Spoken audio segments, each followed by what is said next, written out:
शुरू करते हैं सुरेंद्र मोहन पाठक जी द्वारा लिखा गया विमल सीरीज का एक और मजेदार उपन्यास मौत का खेल पार्ट 2।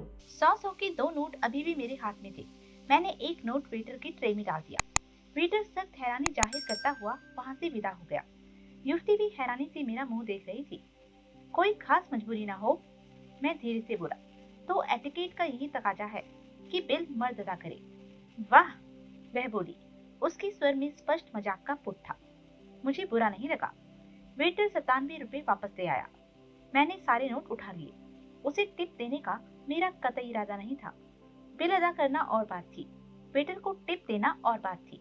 मैं बिल अदा करना जरूरी समझता था, लेकिन वेटर को टिप देने में एक नया पैसा भी बर्बाद करना मूर्खता समझता था। हाँ, अगर मेरी जेब में सिर्फ 3 रुपए होते तो शायद मैं बिल भी अदा नहीं करता। हम दोनों उठकर रेस्टोरेंट से बाहर निकल आए। कल 11 बजे तक पहुंच जाना, वह बोली। मैंने सहमति सूचक ढंग से सिर हिलाया और फिर झिझकता हुआ बोला, मैडम। हाँ, वह बोली। क्या मैं आपका नाम पूछ सकता हूँ? उसी क्षण एक टैक्सी उसके सामने से गुजरी।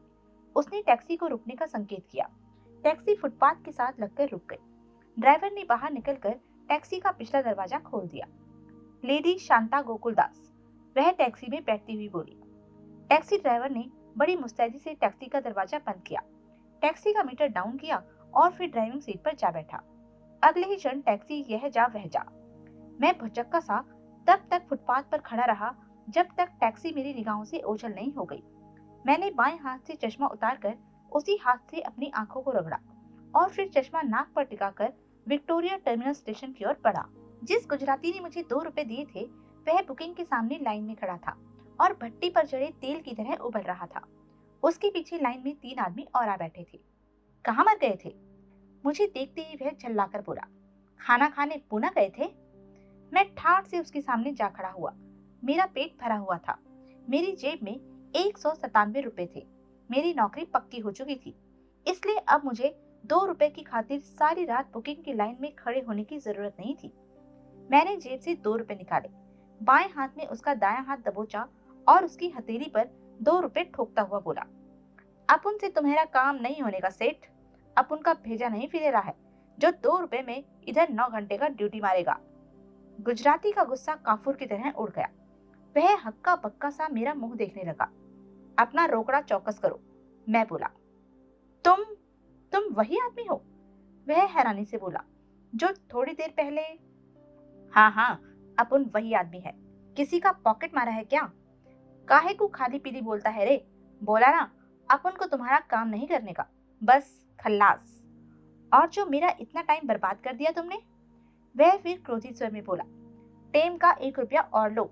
मैं उससे ज्यादा क्रोधित स्वर में बोला और मैंने 1 रुपए का नोट उसकी हथेली पर रख दिया। गुजराती उल्लू की तरह गोल गोल आंख फिराता कभी हथेली पर रखे 3 रुपयों को और मेरी सूरत को देख रहा था। मैंने उसे आंख मारी, वहां से अबाउट टर्न किया और स्टेशन से बाहर निकल गया। रात को स्टेशन के पास एक फुटपाथ पर मैं अपने हमेशा के ठिकाने पर सोया। सारी रात इस आशंका में मुझे नींद नहीं आई कि कहीं किसी को खबर न हो जाए कि मेरी जेब में 194 रुपए थे और कोई मेरी पॉकेट न मार ले। सुबह उठते ही सबसे पहले मैंने सिर के बाल कटवाए और शेव करवाई। फिर मैंने एक ईरानी के होटल में जाकर चाय, मक्खन, टोस्ट और अंडों का ब्रेकफास्ट किया। दुकानें खुल चुकने के बाद मैंने बाजार से एक रेडीमेड पतलून, एक बुरशट, एक बनियान, एक अंडरवियर, एक रुमाल, नई चप्पलें, तेल, साबुन, तौलिया, टूथपेस्ट, टूथब्रश, कंघी, शीशा और एक रैक्सीन का एयर बैग के अंदाज का बैग खरीदा। सारी खरीदारी कर चुकने के बाद भी मेरी जेब में लगभग 80 रुपए मौजूद थे। फिर मैं वापस मुंबई वीटी स्टेशन पर पहुंचा। स्टेशन के फर्स्ट क्लास वेटिंग रूम में अटेंडेंट को 1 रुपया रिश्वत देकर मैं फर्स्ट क्लास वेटिंग रूम के बाथरूम में घुस गया। मैं मल मल कर नहाया। न जाने कितनी दिनों की मैल मेरे जिस्म से उतर रही थी।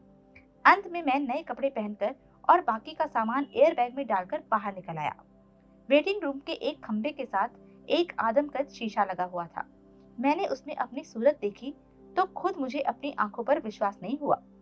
मेरा एकदम काया पलट हो गया था। कौवा हंस बन गया था। महीनों से अपनी मनहूस सूरत, जो मैं कभी कभार शीशे में देखता आया था, गायब हो गई थी और उसके स्थान पर मुझे एक बड़े ही कुलीन और संभ्रांत युवक का चेहरा दिखाई दे रहा था। मेरे होठों पर एक मुस्कुराहट उभर आई। बड़ी मुश्किल से मैं अपनी अट्टहास लगाने की इच्छा को रोक सका।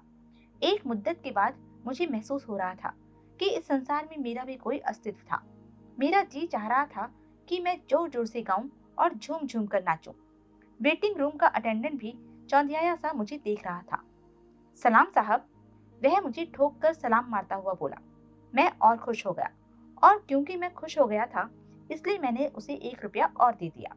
उसने दोबारा मुझे ठोक कर सलाम मारा। अपने पुराने कपड़ों को मैंने प्लास्टिक की बरसाती में लपेट लिया था। स्टेशन से बाहर आकर उस बंडल को मैंने कूड़ेदान में फेंक दिया। सिटी में बर्लिन मेलोडी की धुन बजाता हुआ मैं बस स्टैंड पर आ खड़ा हुआ। बस द्वारा मैं जुहू पहुंच गया। जुहू पहुंचकर सर गोकुलदास स्टेट तलाश करने में मुझे कोई दिक्कत नहीं हुई। मैं वहां 11 बजने से कुछ मिनट पहले ही पहुंच गया। स्टेट के गेट पर खड़े गोरखे को मैंने बताया कि मैं अखबार में विज्ञापित नौकरी के लिए प्रत्याशी था। सीधे चले जाओ, वह भीतर की ओर संकेत करता हुआ बोला। दोनों ओर से पेड़ों से ढकी एक लंबी राहदारी से होता हुआ मैं आगे बढ़ा। लगभग 100 गज आगे जाकर रास्ता दाईं ओर घूम गया। सामने एक खूबसूरत 2 मंजिला इमारत थी। इमारत के सामने विशाल बगीचा था जिसके मध्य में एक फव्वारा चल रहा था। मेरे पोर्च में कदम रखते ही इमारत का एक द्वार खुला और उसमें से पिछली रात वाली वह युवती प्रकट हुई जिसने अपना नाम लेडी शांता गोकुलदास बताया था।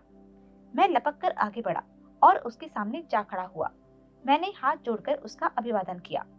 कौन हो तुम? वह रुक्ष स्वर में बोली। क्या चाहते हो? जी जी, मैं बौखला गया। मैं विमल कुमार हूँ। मैं कल रात आपसे। ओह नो, वह आश्चर्य से बोली। You can't be the same man. But I am madam, मैं जल्दी से बोला। तुम्हारा तो एकदम काया पलट हो गया है। कल तो तुम बड़े वहशी से लग रहे थे। तुम तो अच्छे खासे खूबसूरत नौजवान हो और तुम्हारी उम्र भी कोई खास नहीं मालूम हो रही है।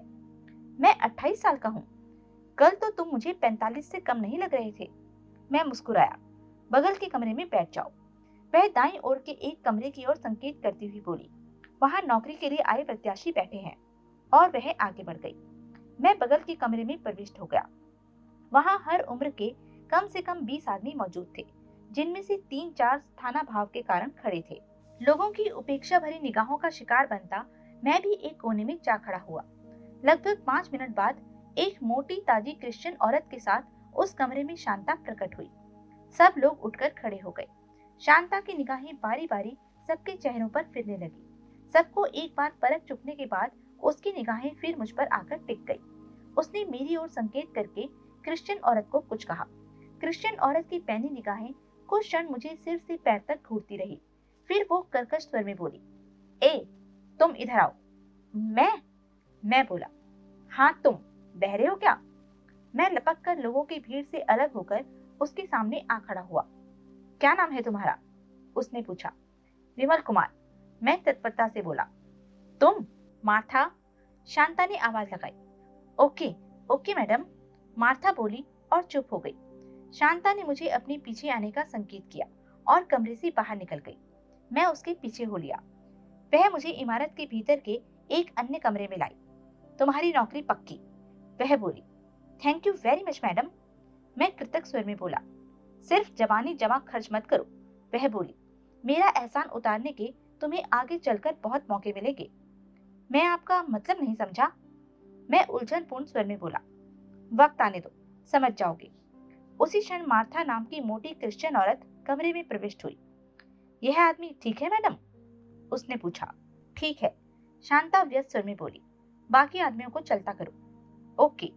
मार्था फिर कमरे से निकल गई। आओ तुम्हें बड़े साहब से मिलाऊं, शांता बोली। मैं चुपचाप शांता के साथ हो लिया। शांता मुझे एक विशाल बेडरूम में ले आई। बेडरूम की साज सज्जा के हर पहलू से रईसी टपकती थी। पलंग पर तकियों के सहारे एक लगभग 55 साल के वृद्ध लेटे हुए थे। उनका चेहरा राख की तरह सफेद था और स्थिर था।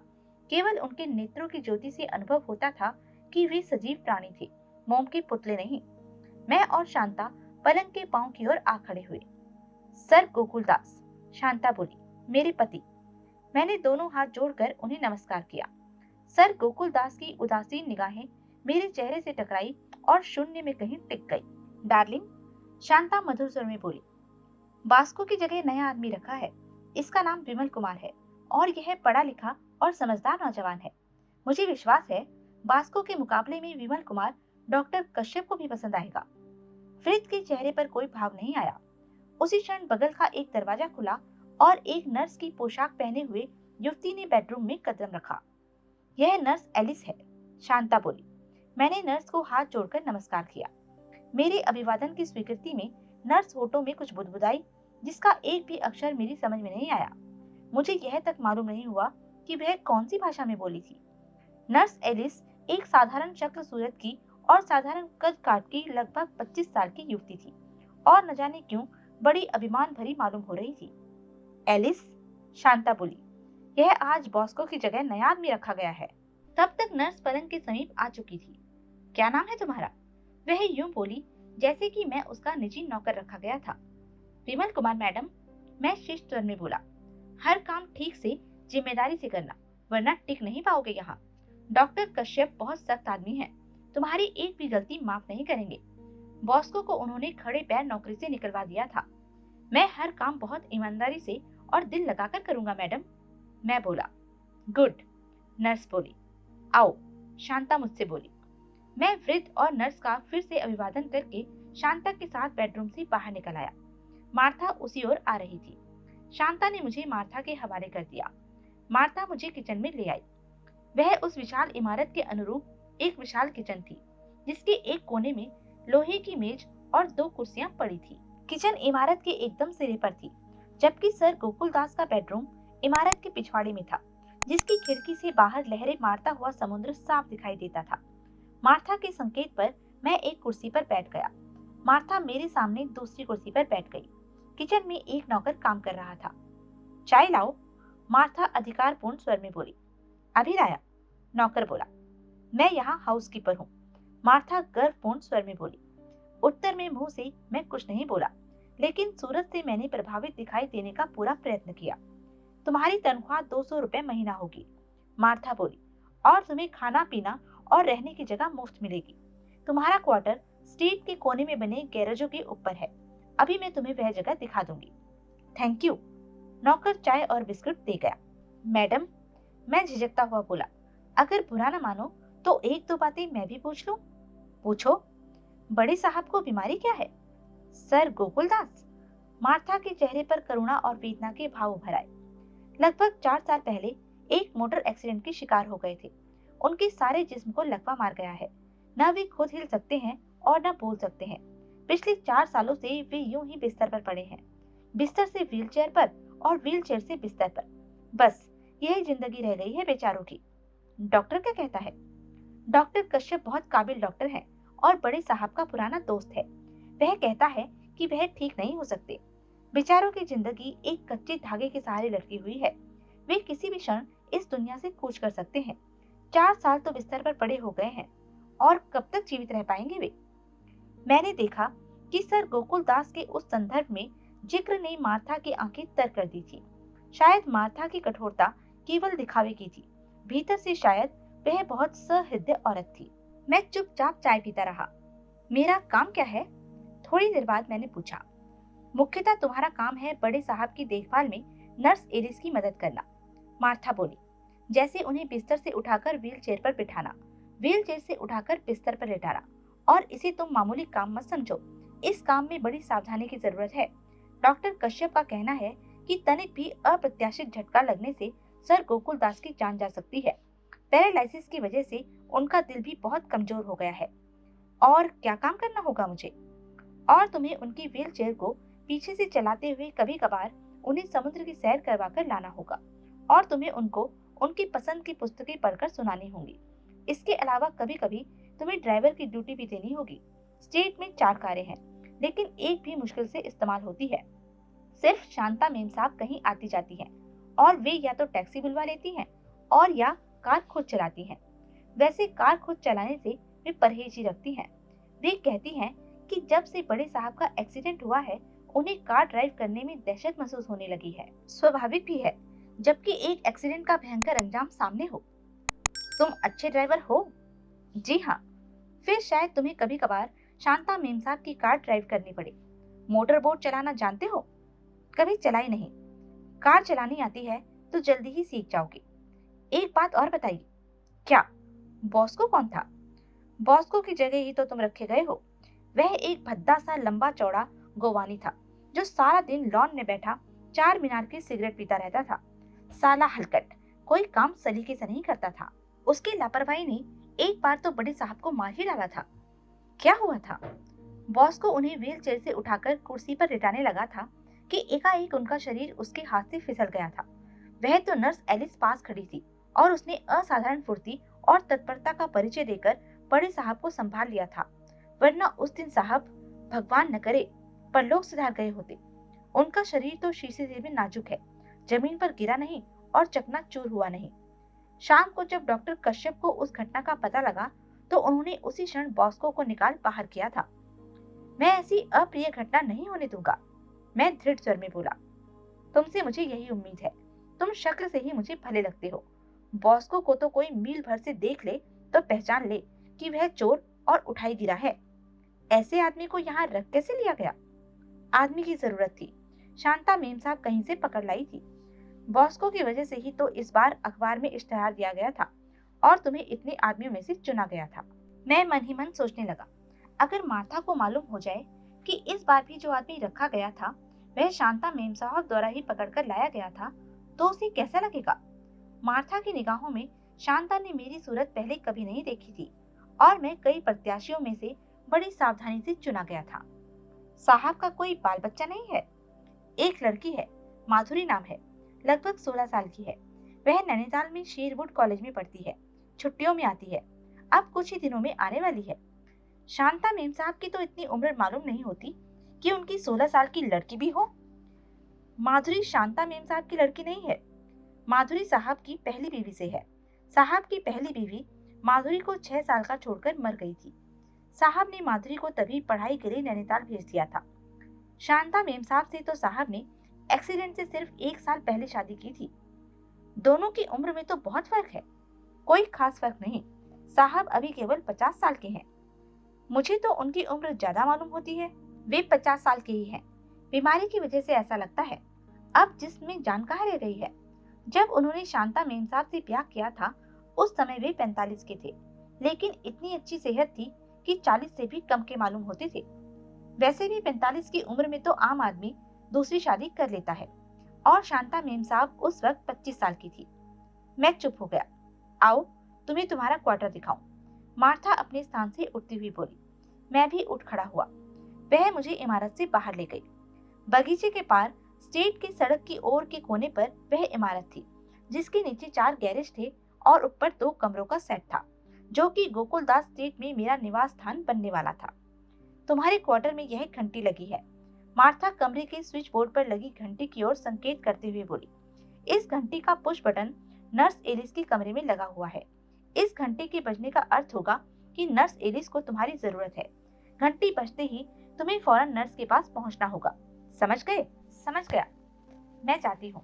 लंच के वक्त किचन में आ जाना। Okay madam, and thank you very much madam. Martha मुझे वहाँ खड़ा छोड़कर मेरे क्वार्टर की सीढ़ियाँ उतर गई। अगला सप्ताह बड़ी मजे से बीता। खाने पीने को अच्छा मिलता था, इसलिए एक सप्ताह में ही मेरे शरीर में जान और चेहरे पर रौनक आने लगी थी। निरंतर फाका कशी की वजह से नीचे से बिजली की गांठ भी अब बाहर निकलने लगी थी और अब मेरा चेहरा चेहरे से ढलकर मेरी नाक की पूंजी पर नहीं आ जाता था। डॉक्टर कश्यप से मेरी मुलाकात हो चुकी थी और वह मुझसे संतुष्ट था। उसने मुझे सर गोकुलदास को पलंग से व्हील चेयर पर और व्हील चेयर से पलंग पर पहुंचाते देखा था और मेरे काम करने की जिम्मेदारी भरे ढंग को पसंद किया था। नर्स एलिस, जो आरंभ में मुझे संदेह की निगाहों से देखा करती थी, अब संतुष्ट दिखाई देने लगी थी। डॉक्टर कश्यप सप्ताह में 3 बार आता था और सर गोकुलदास का जनरल चेकअप कर जाता था। डॉक्टर के निर्देशानुसार उसे दवाइयाँ, इंजेक्शन और पथ्य देने का काम नर्स करती थी। आरंभ में सर गोकुलदास को देखकर मुझे लगा था कि उनका शरीर एकदम जड़ था, लेकिन बाद में मुझे मालूम हुआ था कि वे थोड़ी बहुत गर्दन हिला लेते थे और उनमें तरल पदार्थी को निगल पाने और हल्की फुल्की चीजों को चबा पाने की क्षमता थी। सुबह लंच के पहले, शाम को चाय के बाद और रात को सोने से पहले मैं सर गोकुलदास को उनकी पसंद की पुस्तकें पढ़कर सुनाया करता था।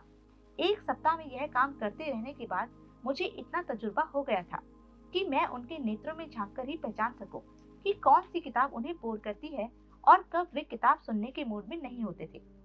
उस सप्ताह में यह मेरा विश्वास दृढ़ हो गया था कि मार्था एक बहुत ही नेक दिल औरत थी। बाकी के 80 रुपयों में से मैंने एक कॉटन का नाइट सूट, 2 बनियाने, 2 अंडरवियर और शेविंग सेट खरीद लिया था। बुरशट और पतलून मेरे पास एक ही थी, जिसे मैं हर तीसरे दिन रात को धोकर खुद ही प्रेस कर लेता था और यूं किसी प्रकार एक ही पोशाक से गुजारा चला रहा था। कार ड्राइव करने के लिए मुझे एक बार भी नहीं कहा गया था। शांता कभी बाहर जाती थी तो टैक्सी बुला लेती थी और या कार खुद ड्राइव कर लेती थी। उस एक सप्ताह के समय में मैंने मोटर बोट चलाना सीख लिया था। सर गोकुलदास की मोटर बोट के बारे में मुझे बाद में मालूम हुआ था कि उससे तेज मोटर बोट सारी बंबई में किसी के पास नहीं थी, पुलिस या कस्टम वालों के पास भी नहीं। पूरे सप्ताह में मेरी क्वार्टर की घंटी एक बार भी नहीं बजी थी। प्रत्यक्षता नर्स एलिस को रात में कभी भी मेरी सहायता की जरूरत नहीं पड़ी थी। मैं शांता का एक बार फिर शुक्रगुजार होना चाहता था, लेकिन कोई मौका हाथ नहीं आ रहा था। साथ ही मुझे शांता की कही वह बात भी याद आ जाती थी कि मुझे जुबानी जमा खर्च करने की जरूरत नहीं थी। उसका एहसान उतारने के लिए आगे चलकर बहुत मौके आने वाले थे। पता नहीं वे मौके कब आने वाले थे, लेकिन मैं दिल से उसकी कोई भी सेवा करने के लिए तैयार था। समय बड़े मजे से कट रहा था और फिर 8वीं रात को मेरी नींद खुली। बाहर से कोई धीरे से मेरी क्वार्टर का द्वार खटखटा रहा था। मैं कच्ची नींद सोने का आदी था, इसलिए मेरा अनुमान था कि दरवाजा खटखटाए जाने की आवाज मैंने लगभग तत्काल ही सुन ली थी। मैंने बत्ती जलाई। वॉल क्लॉक 1:30 बजा रही थी। मैं लगभग 11 बजे सोया था। मुझे सोए हुए लगभग 2.5 घंटे हो चुके थे। मैं बिस्तर से निकला। मैंने आगे बढ़कर दरवाजा खोल दिया। बाहर शांता खड़ी थी। कमरे के 60 वाट के बल्ब का कृत्रिम प्रकाश उसके चेहरे पर पड़ रहा था।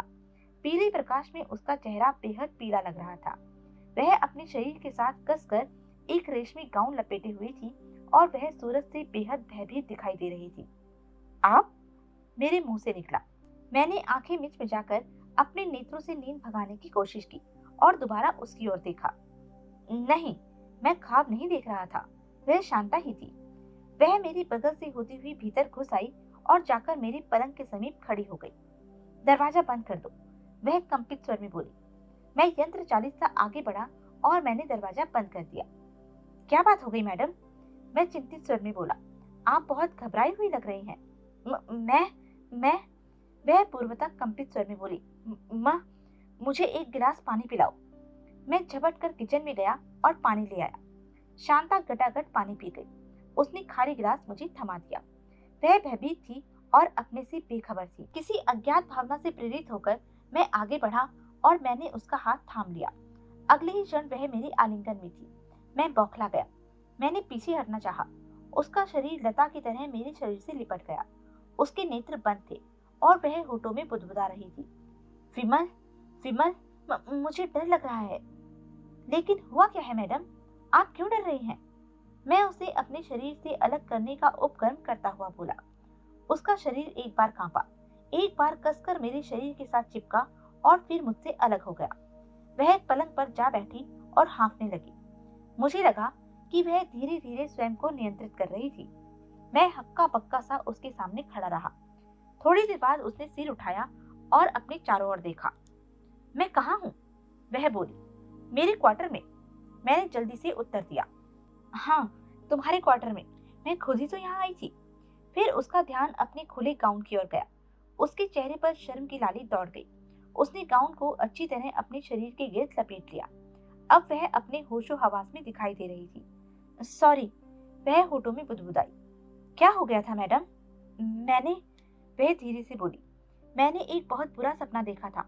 उस सपने ने मुझे बेहद उद्वेलित कर दिया था, बेहद डरा दिया था। जो ही मैं आंखें बंद करती थी, उस बुरे सपने की एक एक बात मेरी आंखों के सामने घूम जाती थी। मैं इतना डर गई थी कि मेरी आंखें बंद करने की हिम्मत नहीं हो रही थी। बेडरूम में मेरा दिल घबराने लगा था। सोचा खुली हवा में मन को शांति मिलेगी, सो बाहर आ गई। मैं बाहर लॉन में आकर घूमने लगी और फिर अनजाने में ही इस ओर बढ़ आई। यहाँ आ गई तो अंधेरी रात में वापस लौटने में मुझे डर लगने लगा। फिर एकाएक मुझे यूं लगा जैसे कोई आदमी दीवार पर चढ़ा हुआ हो और जलती निगाहों से मुझे घूर रहा हो। मैंने चौकीदार को आवाज दी, लेकिन वह मालूम नहीं कहाँ था। मेरी आवाज उसके कानों तक नहीं पहुंची थी। फिर मुझे लगा था कि दीवार पर खड़ा आदमी दीवार से कूद पड़ा था और मेरी ओर लपका था। तब भय से मेरी घिघी बंद गई। तभी मुझे तुम्हारा ख्याल आया और मैं भागकर गैरेज के पास पहुंची और तुम्हारे क्वार्टर की सीढ़ियां चढ़ाई। मैंने तुम्हारा दरवाजा खटखटाया। भगवान का शुक्र है कि दरवाजा खटखटाए जाने की आवाज तुमने फौरन सुन ली।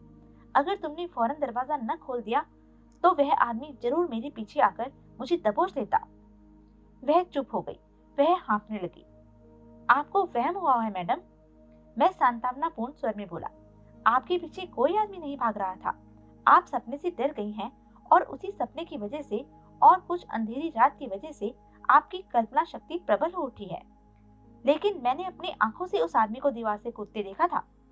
आपको वहम हुआ होगा या फिर आपने वह आदमी भी उस बुरे सपने में देखा होगा जिसने आपको इतना उद्वेलित कर दिया है। वह चुप रही, लेकिन उसकी आंखों से झलकता भाव जाहिर कर रहा था कि उसे मेरी बात कोई विशेष विश्वसनीय नहीं लगी थी। चलिए मैं आपको कोठी तक छोड़ाऊं, मैं बोला। नहीं, वह बोली, मुझे थोड़ी देर यहाँ बैठने की इजाजत दो।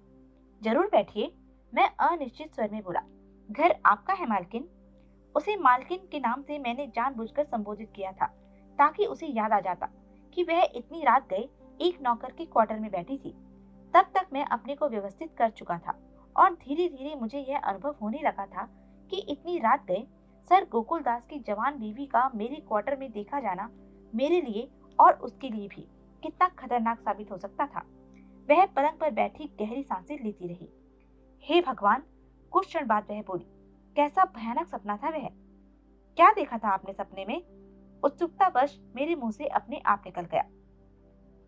उसके नेत्र शून्य में कहीं टिक गए और वह होठों में बुदबुदाती हुई बोली, मैंने सपने में देखा कि सर गोकुलदास अपने बेडरूम में व्हील चेयर पर पड़े हैं।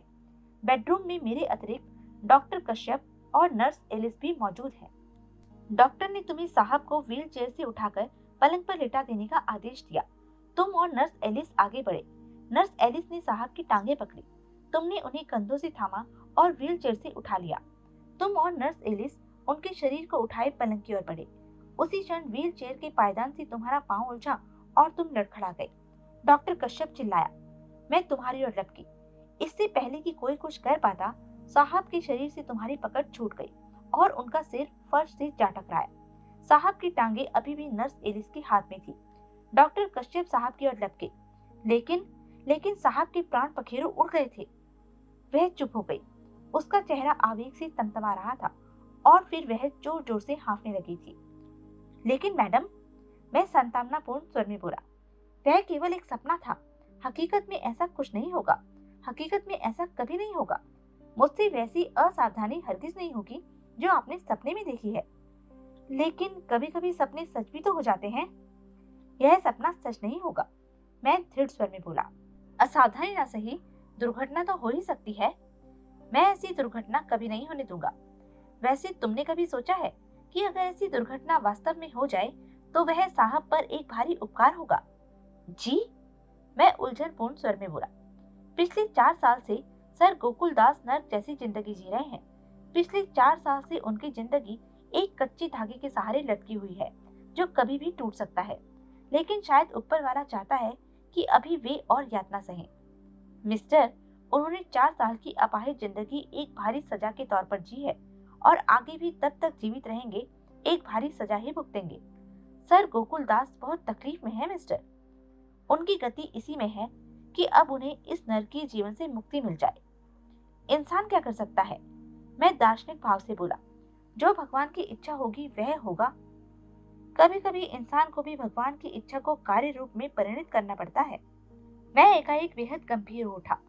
मैडम, मैं धीरे से बोला, आप कहीं मुझे राय तो नहीं दे रही हैं कि मैं किसी दिन बड़े साहब को उठाते समय उन्हें अपनी पकड़ से फिसल जाने दूं? यह उन पर भारी उपकार होगा। वह भी धीमे स्वर में बोली, यह सरासर हत्या होगी। जब घोड़े की टांग टूट जाती है तो क्या हम उसे तकलीफ से छुटकारा दिलाने के लिए गोली नहीं मार देते? इंसान और जानवर में फर्क होता है। इंसानों के समाज में एक पुलिस नाम की संस्था भी होती है जिसकी निगाह में एक जानवर और एक इंसान की कीमत एक जैसी नहीं होती। लेकिन पुलिस का इस सिलसिले से क्या वास्ता होगा? वह तो एक सरासर दुर्घटना का केस होगा। साहब के शीशे से भी नाजुक जीवन के चकनाचूर हो जाने के बाद ख्वाब में भी नहीं सोचेगा कि उनकी मौत किसी अस्वाभाविक ढंग से हुई थी। सॉरी मैडम, मुझसे यह पाप नहीं होगा। मुझे एक गिलास पानी और पिलाओ। मैं गिलास लेकर किचन में चला गया। मैं किचन से पानी का गिलास भर लाया और उसे शांता के हाथों में दे दिया। शांता धीरे धीरे पानी पीने लगी। गिलास खाली हो जाने पर उसने गिलास मुझे थमा दिया। मिस्टर, वह एक खोजपूर्ण दृष्टि मेरे चेहरे पर डालती हुई बोली, तुम्हारी जानकारी के लिए सर गोकुलदास की जायदाद के तुम भी हिस्सेदार हो। उनकी वसीयत में तुम्हारा भी जिक्र है। जी? मैं हैरानी से बोला, यह कैसे हो सकता है? मैं उनका अदना सा नौकर हूँ और नौकर की हैसियत से भी यहाँ काम करते हुए मुझे जुम्मा जुम्मा 8 रोज ही तो हुए हैं। सर गोकुलदास की वसीयत के अनुसार हर उस आदमी को जो उनकी मृत्यु के समय स्टेट का कर्मचारी होगा 50,000 रुपए मिलेंगे, चाहे उस समय गोकुलदास स्टेट में उसकी नौकरी 5 मिनट की हो।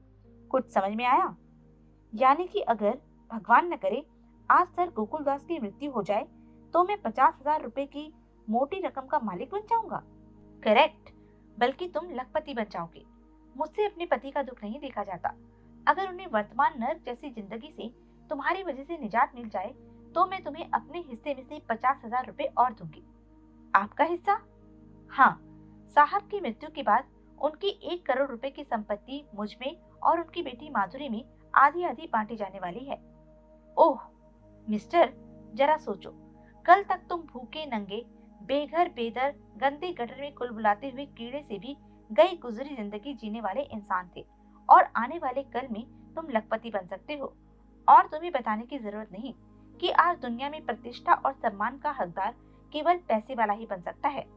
मिस्टर, जरा सोचो कि तुम क्या बन सकते हो और यह सब कुछ बड़ी आसानी से हो सकता है। तुम्हें केवल एक अपने नारकी जीवन से दुखी वृद्ध को अगले कुछ दिनों में हाथ से फिसल जाने देना होगा। सॉरी मैडम, मैं दृढ़ स्वर में बोला, आपकी फिलॉसफी मेरी समझ से बाहर है। मैं एक निरीह प्राणी की जान लेकर लखपति नहीं बनना चाहता। लेकिन वैसे भी तो साहब किसी भी क्षण परलोक सिधार सकते हैं। तो फिर आप इंतजार कीजिए, भगवान का काम भगवान को ही करने दीजिए। और 1 सप्ताह पहले तुम मुझसे मेरे एहसान का बदला चुकाने की बातें कर रहे थे। आपके एहसान का बदला चुकाने के लिए मैं अपनी जान हाजिर कर सकता हूँ, किसी दूसरे की जान नहीं ले सकता। मैं अपनी वजह से सर गोकुलदास की जिंदगी पर आंच नहीं आने दूंगा। ऑल राइट, वह शांत स्वर में बोली, साहब के जीवन के विषय में तुम्हें मेरा दृष्टिकोण पसंद नहीं आया, इसका मुझे अफसोस नहीं है। लेकिन मुझे इस बात की खुशी है कि तुम एक सिद्धांत के पक्के, ईमानदार और स्वामी भक्त आदमी हो। मुझे खुशी है कि मैं इस बार बॉस्को जैसे घटिया आदमी को चुनकर नहीं लाई। उस नाजुक वार्तालाप का पटाक्षेप होता देखकर मैंने शांति की गहरी सांस ली। वह अपने स्थान से उठ खड़ी हुई। तो यह थी अब तक की कहानी। आगे की कहानी जानने के लिए बने रहें मेरे साथ। और हाँ, मेरे चैनल को लाइक, शेयर और सब्सक्राइब करना ना भूलें। धन्यवाद।